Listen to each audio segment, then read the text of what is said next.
It's the Daily Doug. Hey y'all, welcome back to the Daily Doug. Thanks for being with me today. My friends, you have found me at the end of a week. It is a Friday. It's near the end of the month, and I have a great month concluding Masterpiece Friday for y'all today. We are listening to music from Kate Bush, and finally, I am finishing her album, Hounds of Love, with all of you, and I'm happy that you are here. Like I said, we are nearing the end of Women's History Month, and just last week, over on my Patreon, I reacted to The Dreaming by Kate Bush, the entire album, and I had only heard one of those songs previously. That song was There Goes a Tenor. And as I went through that whole album, I was just fascinated and spellbound, really, by that relatively experimental sonic journey. It was a really interesting and artistic album, and I'm still coming to grips with how what I think about it and how much I like it. But it was very fun to listen to that and go through it. And doing that episode made me realize that I also need to get to side one of Hounds of Love by Kate Bush. I've heard all of her Ninth Wave suite here on the channel. That comprises all of side two from this album. But it's been 2 whole years since I did that reaction. And back in 2022, in the summer of that year, I heard Running Up That Hill when it was coinciding with Stranger Things coming out and it being included in Stranger Things that year.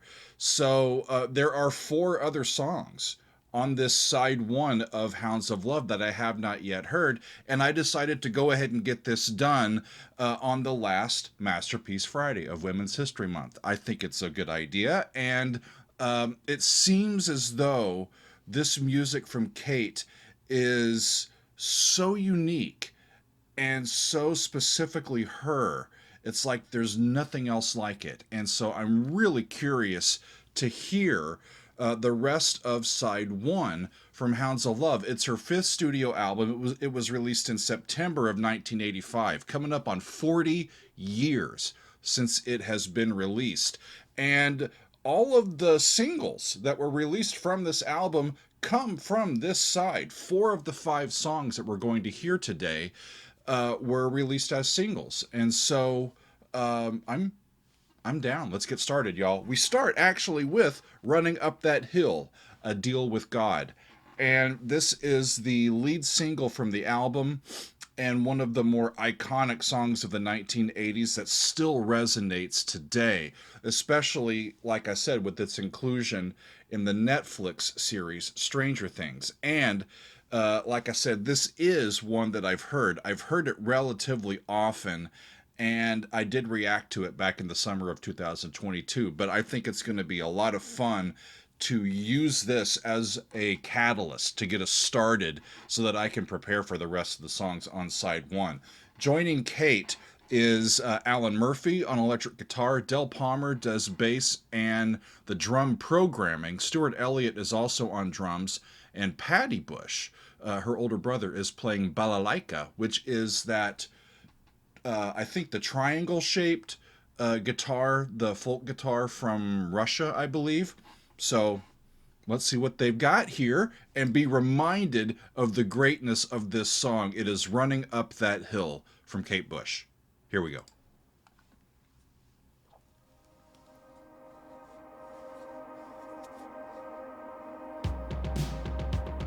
And that drum machine just kicks in.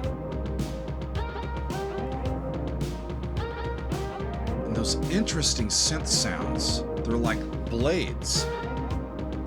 Wah, wah.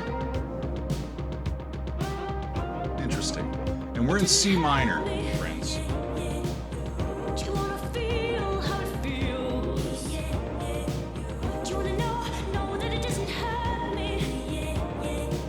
And she's doing flat 6 to flat 7 to flat 6 to 1, but now she's going to the 4. There it is. A flat to B flat to C, right?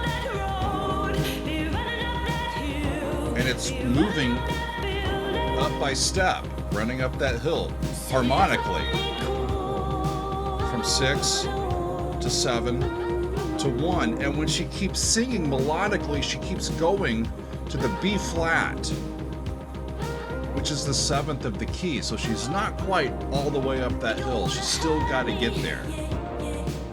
It really, really works from a structural standpoint.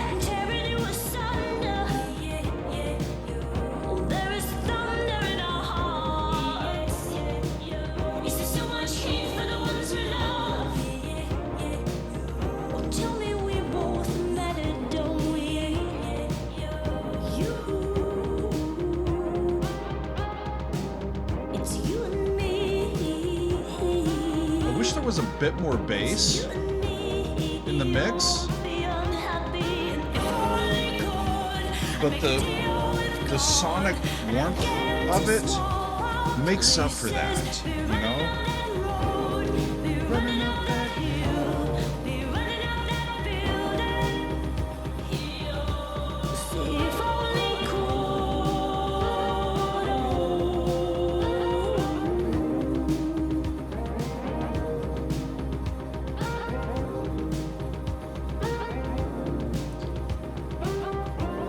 Saying, it's so unique, isn't it? I mean, I don't remember hearing anything quite like this.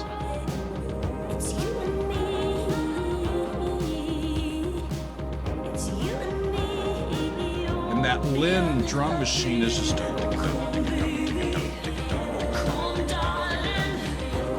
pumping away in the background, chugging like a train.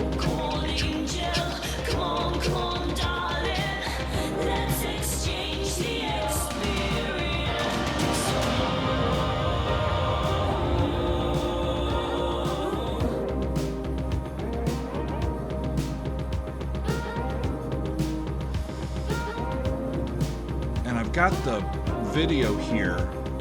I'm not paying a whole lot of attention to it.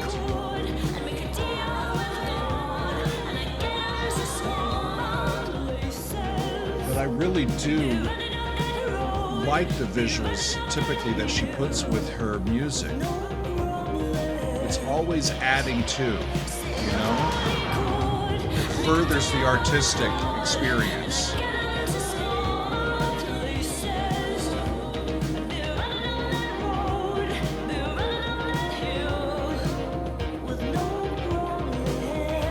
So she's willing to put herself in place of what's happening to her person. And I'd run up that road, I'd run up that hill, and I'd make a deal with God and get him to swap our places, you know? If I only could.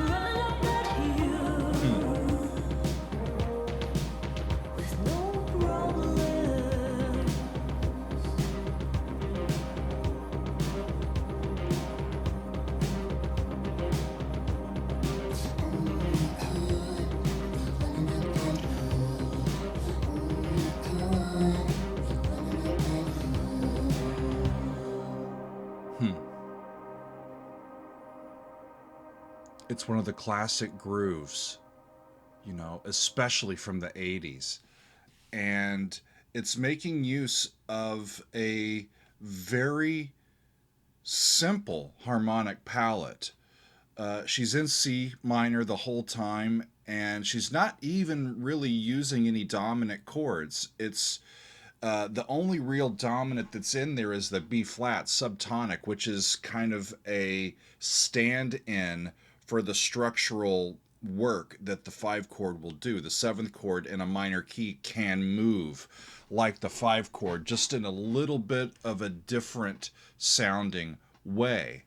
But she's got flat 6 to flat 7 to 1, and it just kind of keeps rolling and rolling and rolling. And that C and the B flat, the lowered 7th, kind of stays in most of the texture throughout.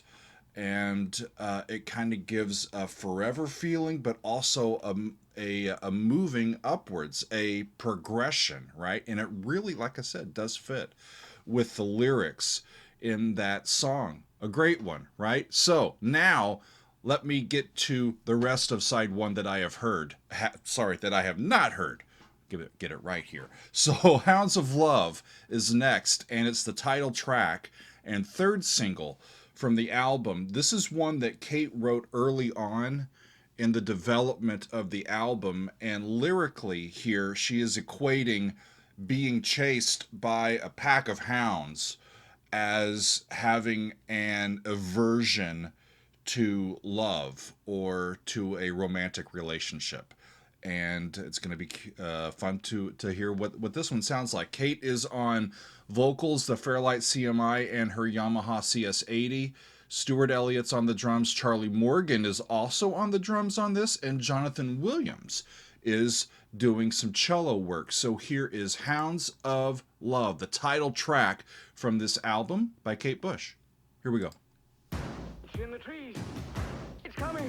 It is coming, y'all.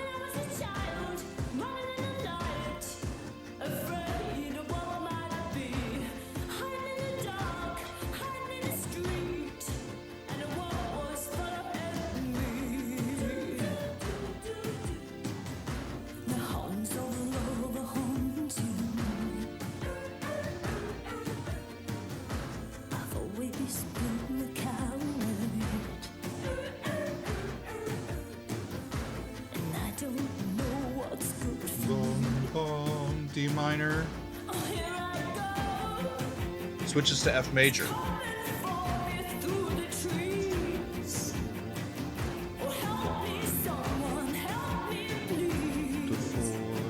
Nice. Take my shoes off and throw them in the lake, and I'll be 2 steps on the water. She's trying to get away.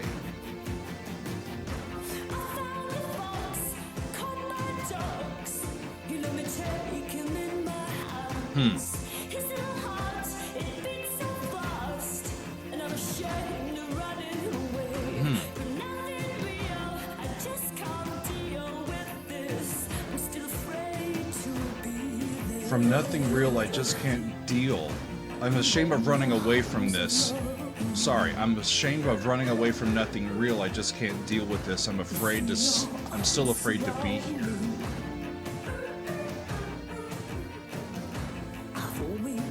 And it's a party, and I think for her, but she just really doesn't.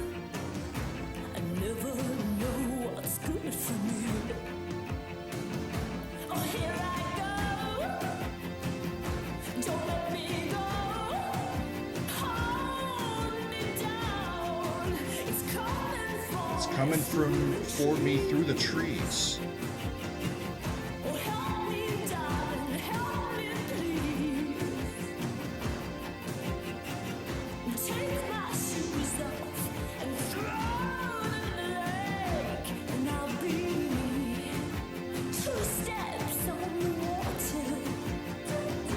Again, kind of the lack of a dominant chord. A lot of tonic and subdominant. That's the 4. Boom, boom, boom. Boom, boom.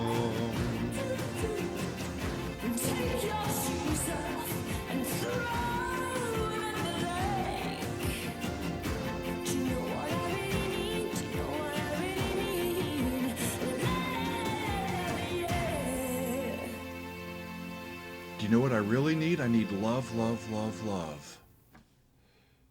Maybe she finally got it.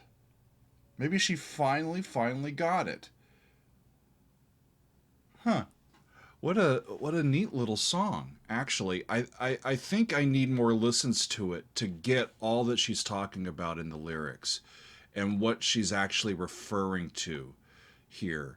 Verse 2, I found a fox caught by dogs. He let me take him in my hands. His little heart, it beats so fast, and I'm ashamed of running away from nothing real. I just can't deal with this. I'm still afraid to be there. Is the fox that she caught the guy that she ends up with? He was also caught by dogs, and he let me take him in my hands.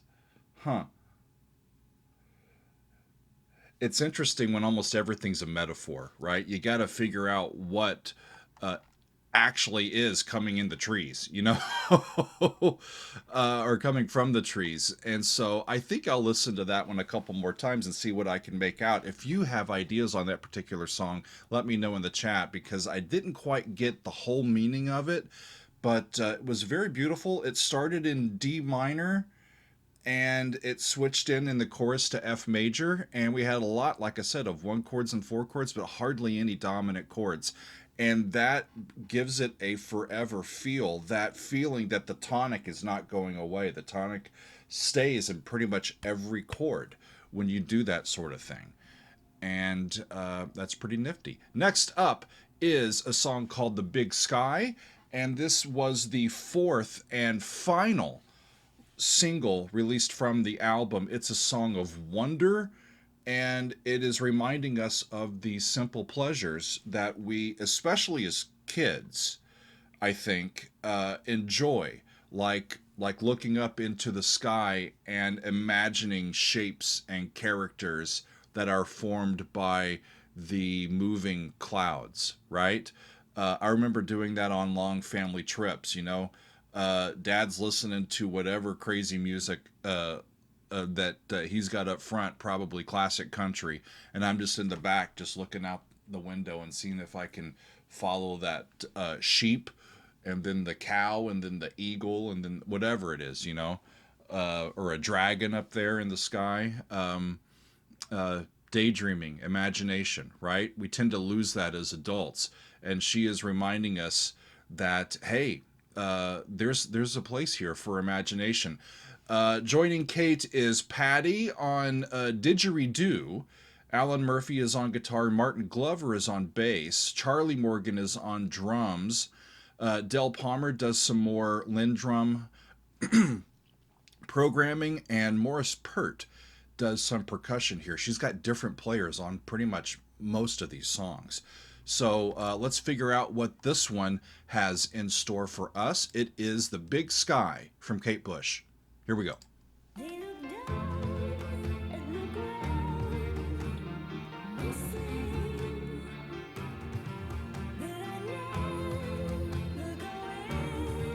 Subtonic. Down to the 6.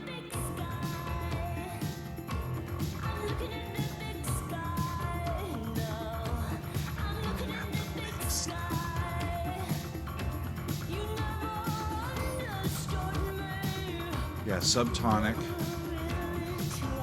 Back to F. E flat.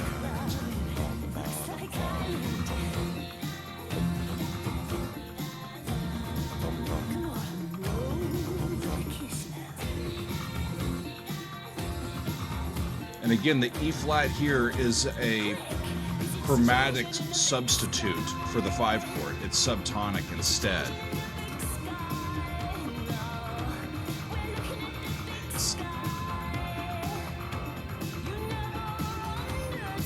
And again, I hear the bass. I wish it was a little more present in the mix here.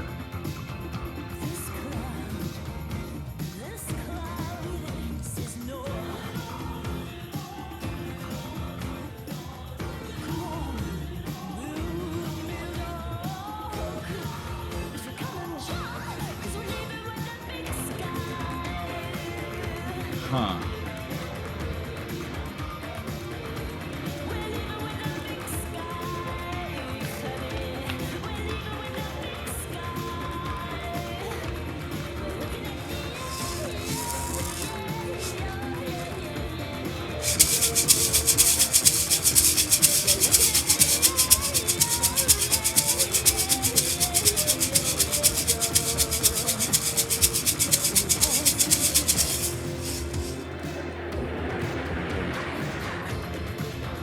Looking up at the big sky, there's the moon, there's some clouds forming, you see a plane, you see some ice hockey players. Why not? Oh no, it's just them. Not ice hockey, it's just them holding their bass and their guitar. They got me.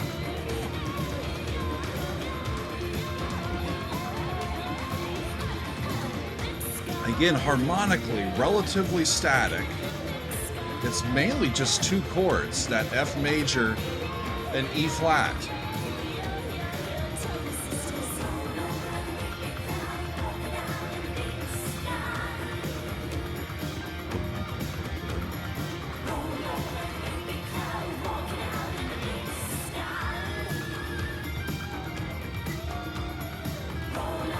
Great light, walking out in the big sky, rolling over like a great big cloud. Great big sky.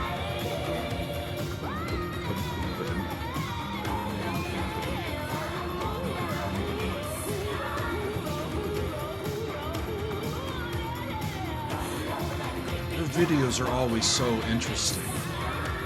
A lot of dancing, a lot of movement.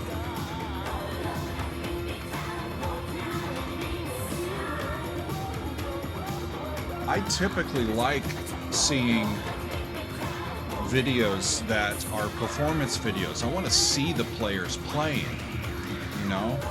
But if you're not going to do a whole lot of that, bringing in another art form like dance is a great way to expand on the artistic experience of hearing these tunes.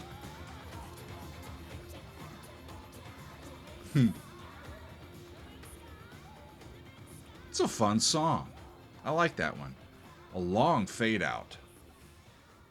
A long fade out. But there you go. Don't be afraid to keep looking up, friends, or don't forget to keep looking up and using your imagination, right? Great stuff. Next up is a song called Mother Stands for Comfort. And this one is the one from the entire side that's not a single from the album. And this is one that is about some interesting stuff. It's about the protecting and nurturing nature of a mother, brought about through unconditional love. However, there is an issue here. So the mother in this story is the mother of a child who has committed a serious crime. Specifically, she is the mother of a murderer. So what's the role of a mother in that situation? I'm curious to hear it. Kate is on vocals and keyboards. She has Eberhard Weber playing double bass on this one, and Stuart Elliott is on the drums. Those are the only musicians that I saw credited on this track. So I'll be curious to see what it sounds like, especially curious to hear the bass, because I remember hearing Eberhard's playing from The Dreaming, and he did some wonderful playing on that album, and I believe this is the only, I think he's on one track on side 2 as well, but I think this is the only track that he's on here on side 1. So let's see what this one sounds like. It is called Mother Stands for Comfort, and it goes like this. Here we go.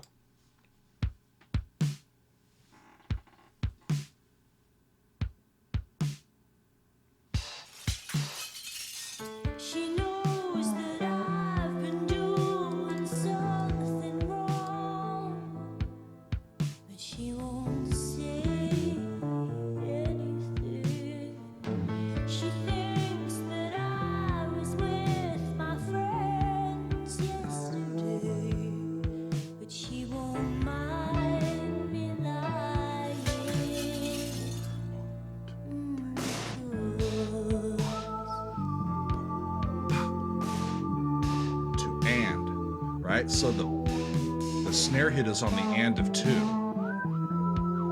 And listen to those synthesizers.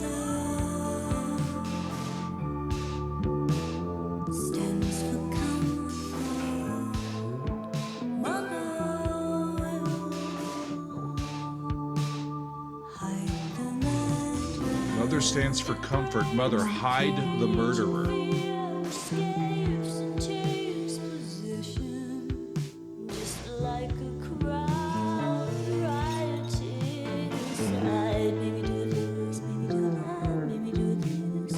Make me do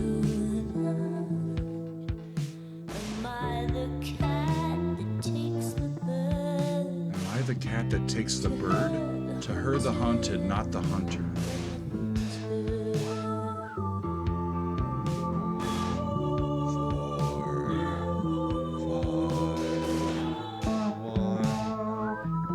There's 6, 4, minor 5, 1, A minor, that would be the F, to D. Nice.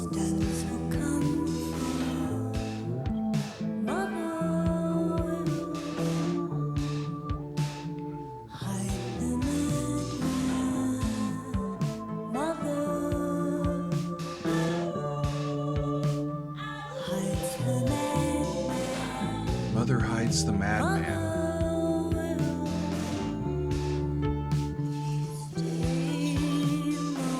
Huh. Mother will stay mum. To use the British expression or pronunciation of mom, right?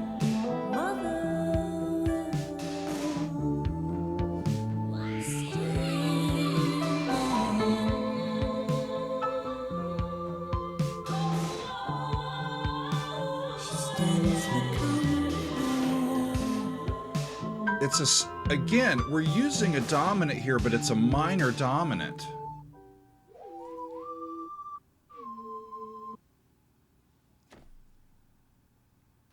Another relatively simple progression, 1, 6, 4, 5. But the 5 here is the minor dominant. It's not using that leading tone.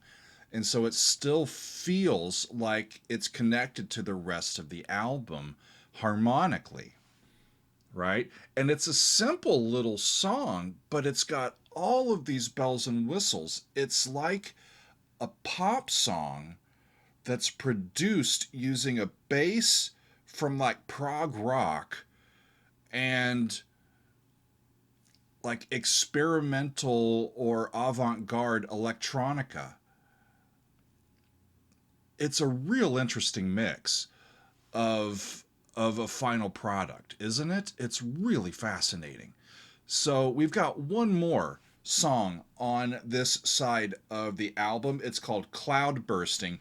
And of all of the ones that I read in on, y'all, of the ones that I haven't heard yet, this is the one that really piqued my interest and I was curious about hearing. It's the second single released from the album, Behind Running Up That Hill. And it's based on some really crazy stuff. It's based on a 1973 memoir by a guy named Peter Reich. And the book is called A Book of Dreams. And in this book, Peter recalls or shares his recollections of his father, who was Wilhelm Reich. And his dad was one of Sigmund Freud's early students, and himself a doctor of medicine and a psychoanalyst. And his dad became one of the more radical figures in the history of the psychiatry field. And I was reading in a little bit on him, and I don't know much about him, and I need to go back and read more because I found his story really, really interesting. The book itself describes memories that were spent on their family farm, and the farm is called Organon, and that'll come up in the lyrics. And this family farm called Organon is where Peter and his dad spent time using a cloudbuster, right? And so this is a device that was designed and built by his dad. And he had this theory and this idea that with this machine he could coax rain from the sky if he just pointed it at the sky, right?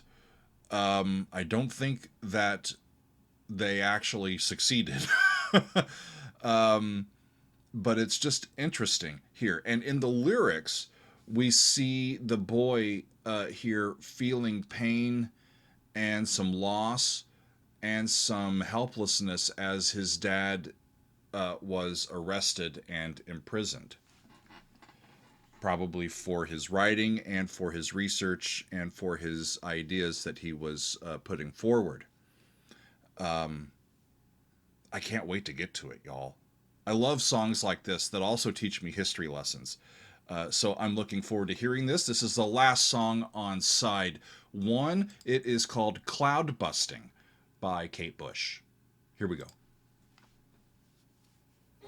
I still dream Lovely strings.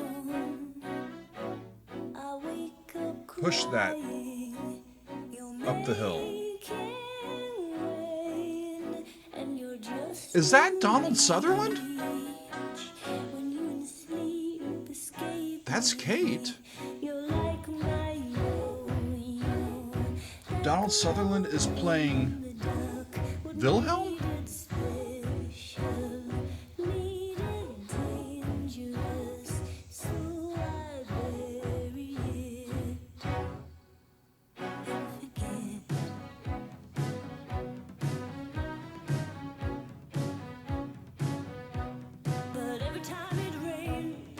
I'm fascinated by this. Every time it rains, you're here in my head.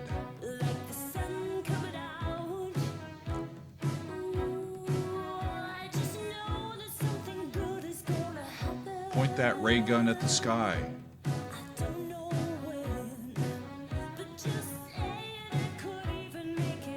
I just know that something good is going to happen. I don't know when, but just saying it could even make it happen. You're manifesting.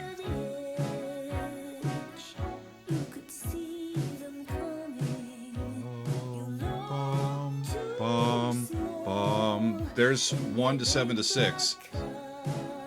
Bum, bum. There's the 7.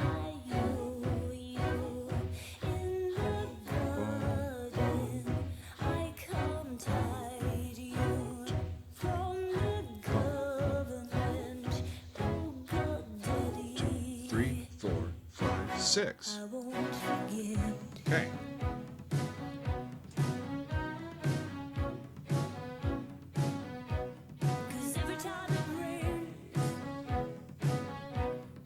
I like the strings in this. They add quite a bit. And it also pairs really well with the song a couple of songs ago, right? The Big Sky.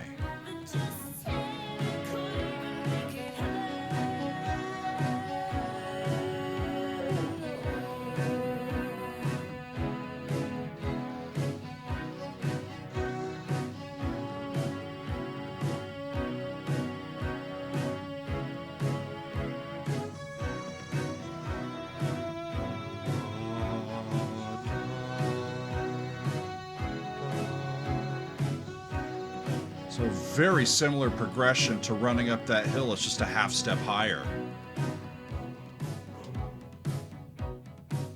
It's you and me, Daddy.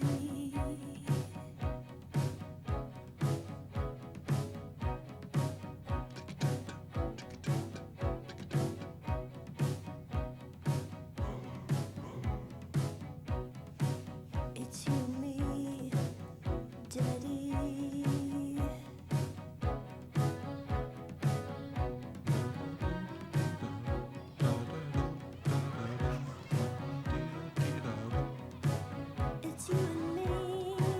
So they had a great relationship.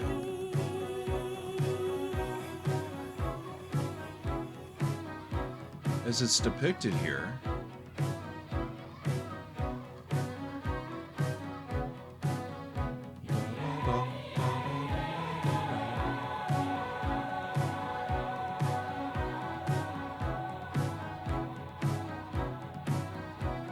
It's kind of mesmerizing, the sound. It's very repetitive, and it's not extremely complicated.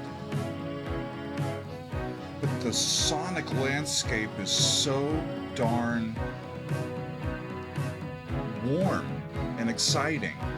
It's a really great marriage of, guys are coming to get him. It's a really great marriage of electronic instruments and programmed drums with the human voice and string instruments. It's like it's its own style. The Rainmaker. Every time it rains, you're here in my head. Yeah, they're taking him away. Sun coming out. Look, your sun's coming out. Yeah. I just know that something good is gonna happen. I don't know when, but just say it kind and make it happen.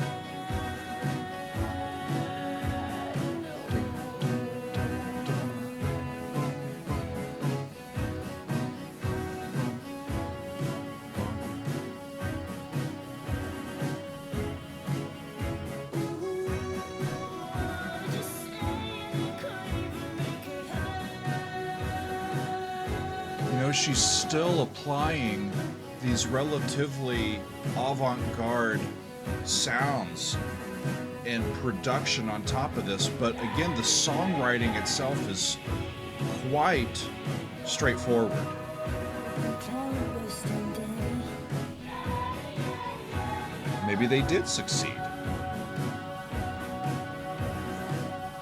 She made it rain. It's like Doc Brown and Marty. You know, he's like, it works. I finally invented something that works. Your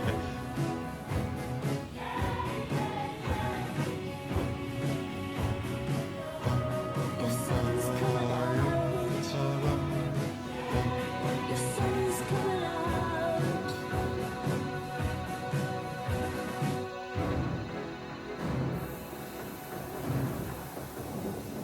Huh.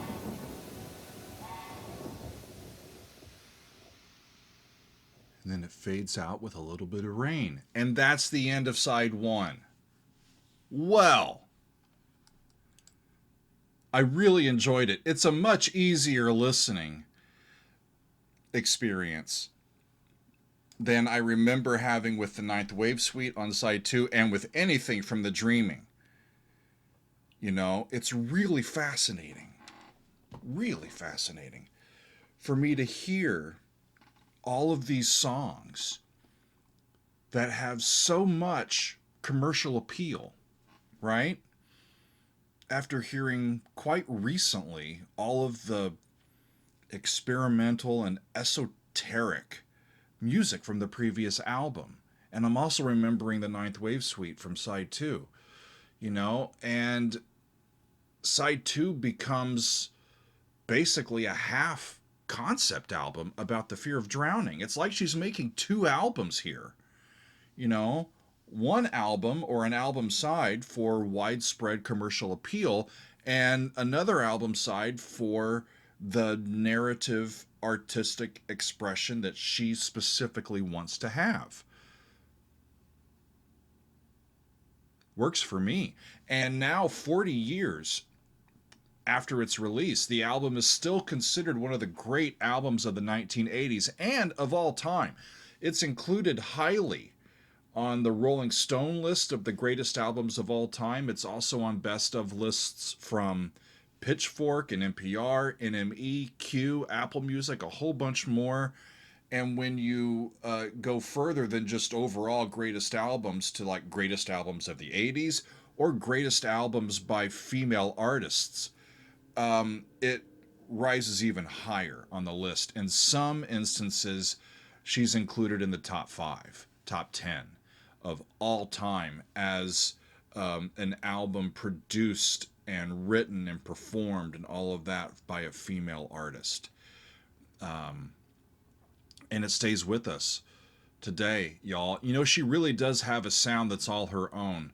Like I was saying in the video here, it sounds like a melding of like synth pop music and avant-garde electronica and progressive rock. And it's not any of those things specifically. It's kind of an amalgamation of all of those things. It's something special, isn't it? you know, and I think that's why this album continues to be cherished by so many people. It's a type of music and it's a type of sound that you just can't hear anywhere else, right? It's mesmerizing, but it also makes you really think. And it commands active listening, you know?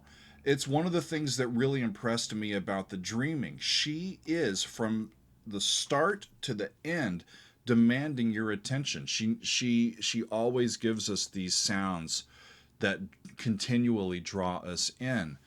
And I'm really warming up to her. You know, the first couple times that I heard her music, I was like, who and what is this? And I was unfamiliar with her range, with her timbre, with all the electronics and everything else. But now, with several listens, I've listened to several of her songs and now two of her albums. I'm really becoming a fan of hers. And it was great to hear all of side one and finally finish up Hounds of Love with all of you, something that I started 2 years ago in March of 2023. And so it was finally time for me to get back to this album, and I'm glad that I did. What a wonderful side of an album, and the whole thing is just a great experience. You know, it almost makes me want to turn the album over and rehear all of the Ninth Wave Suite just to hear how much it's like the side that we heard today and how much it differs from it, just to enjoy ourselves a little bit. But that's already on YouTube, so y'all can enjoy that yourselves. I'll probably watch it myself this weekend. But for today and for this week, I believe that is all for me, my friends. I thank you for hanging out with me, and we will see you next time on another edition of the Daily Doug. It's the Daily Dog. Welcome to the Daily Dog. The Daily